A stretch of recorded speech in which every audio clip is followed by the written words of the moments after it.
Bon, alors là, ce que vous voyez là, c'est une exposition itinérante du Cercle des grands entrepreneurs du Québec.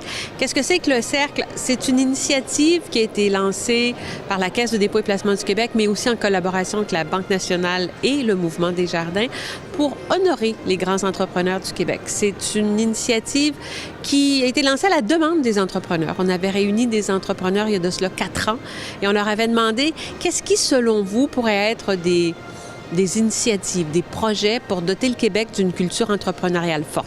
Parce qu'on est convaincu à la Caisse qu'on a besoin de plus d'entrepreneurs. On veut sensibiliser les jeunes, valoriser ce métier-là. Et ça, c'était une des choses que les entrepreneurs nous avaient demandé de faire. Faire un gala et ensuite, c'est faire quelque chose pour honorer nos grands entrepreneurs et faire en sorte que d'autres aient envie de faire la même chose, soient inspirés par ce qu'ils ont fait.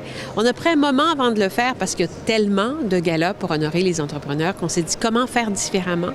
Et c'est justement le Cercle des grands entrepreneurs.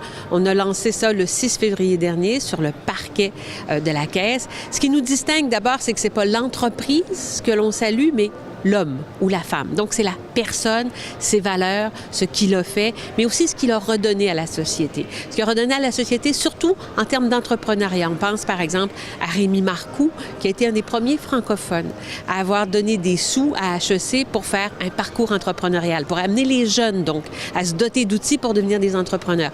Aldo a fait la même chose avec McGill. Donc, qu'est-ce que ces gens-là, oui, ont réalisé comme personne? Évidemment, l'entreprise qu'ils ont bâtie, mais aussi leur legs. Et pour faire différent aussi, on s'est dit, plutôt que de faire juste une grande soirée de gala à Montréal, on va faire une exposition qui va se promener et qui va faire le tour des régions parce qu'on veut inspirer les jeunes et les gens d'un peu partout au Québec à l'histoire de ces gens-là. C'est une première année, on a pris les bâtisseurs, donc les Serge Godin, Rémi Marcoux, Alain Bouchard, Lise Wattier, Aldo Bensadoun et Lino Saputo, mais tous les ans, ça va revenir. Est-ce qu'il va en avoir 6 tous les ans?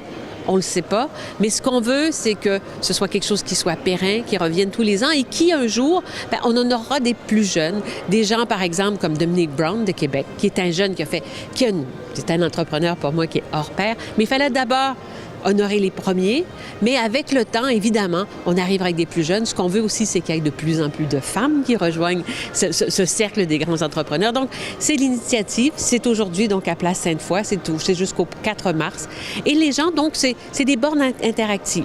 Ils lisent, mais ils peuvent sur l'écran voir des vidéos, de super vidéos, vraiment des vidéos très touchantes où les entrepreneurs se livrent, racontent leur histoire, racontent leur passion. Donc, c'est vraiment très, très bien fait, très court. Même Mitch Garber me disait, ces vidéos-là devraient être vues dans les écoles. C'est donc, ce que l'on veut, c'est inspirer et valoriser.